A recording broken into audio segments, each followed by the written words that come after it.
well, you jumped into Shawshank because of the prison thing, but I rewatched it because I had to, because it's been a couple years and it's one of the best movies ever made, period. I mean, is that something that they offered you, or you had to read for that? Oh, I read for it. Yeah, I read for it. It was one of the worst auditions I ever had, with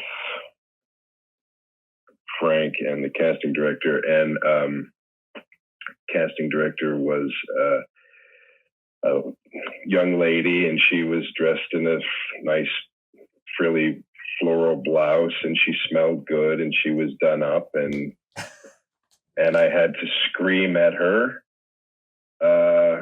you'll shit when I say you shit, and you'll piss when I say you piss. You got that, you maggot dick mother. I mean, I couldn't do it. I couldn't do it. I couldn't get it out, and I apologized to Frank at the end of it. I said, I'm sorry. You smell too good. I can't get this out. I can't yell at you this way. You're a nice young lady. I couldn't do it. So I left there thinking, I'm never going to be in this movie. It's too bad. It's such a good script, and I'll never be in it. So what happened? So they called up and they offered it to me. They said, yeah, no, you'll be all right. You'll be good. And on the flight out, I was convinced they had made a mistake, and they thought I was somebody else. And they shot it in Mansfield, Ohio. So we're flying into Columbus or wherever we're flying into, which is a flight I've taken before because that's where I'm from. And I'm sitting there, and back in the day when they flew you first class, I'm sitting there in first class, and I see all these actors roll in. All these really good actors, Dave Proval and Joe Ragno and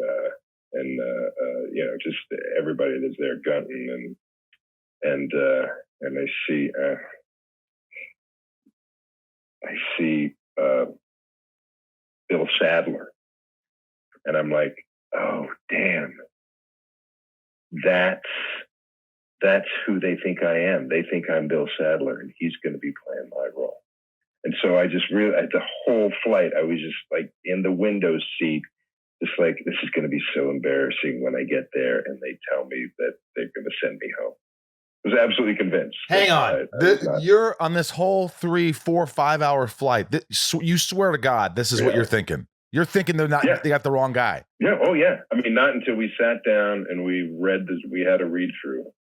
I was convinced. They had Mark Ralston and Sadler, and they had like all these great actors, Brian Libby, and I'm trying to come up with everybody's name now, but they're all guys that I recognize, and they're all character actors, and they're all terrific. And I'm sitting there going, I'm not gonna. This is not who they think. I'm somebody else. Are you intimidated? I wouldn't say I was intimidated. I knew I gave a bad audition. I gave a bad audition. I've had those. The worst case scenarios, people always say, I want offers. I like offers. But when you get an offer and then you go in and then they're like, no, that's not what we want. But if you audition for something and they like what you did, then you do that most of the time. Right. So you go in there and you do something that you're like, well, fuck, I barely even got anything out. I don't even know why I'm here. Yeah. And then you get there, and then like, what's your first day like? What's your first day as an actor going, I shouldn't even be here? No, we went up for rehearsal that's back when they would actually rehearse. Right. So we sat down and we had a read through, and there's Morgan and Tim and, all the guys and Gunton and whatnot. And we have the read through, and it says, on your little thing, it says Clancy Brown, Captain Hadley. So that's like when the first time I thought, okay, that's when I sit down, they'll realize that they think somebody else is Clancy Brown. Not until we started reading it, and nobody seemed to blink an eye, and it was the most intense imposter syndrome I've ever had. Was that movie? Jesus. And then once we started going, it was fine. It was okay. I watched that scene on the rooftop. Like you're so intense that even years later, I've seen this movie. Everyone's seen it. And then you watch it again. I really think you're going to throw Tim Robbins off the roof. I really feel like you're losing your shit, but it's this contained fucking just pure innate disdain for this man or any of these people around you. And I'm like, it's such a powerful character. And you're thinking, oh my God, prison's really hard. I bet they were like this. And prison sucks. Yeah. I mean, sucks.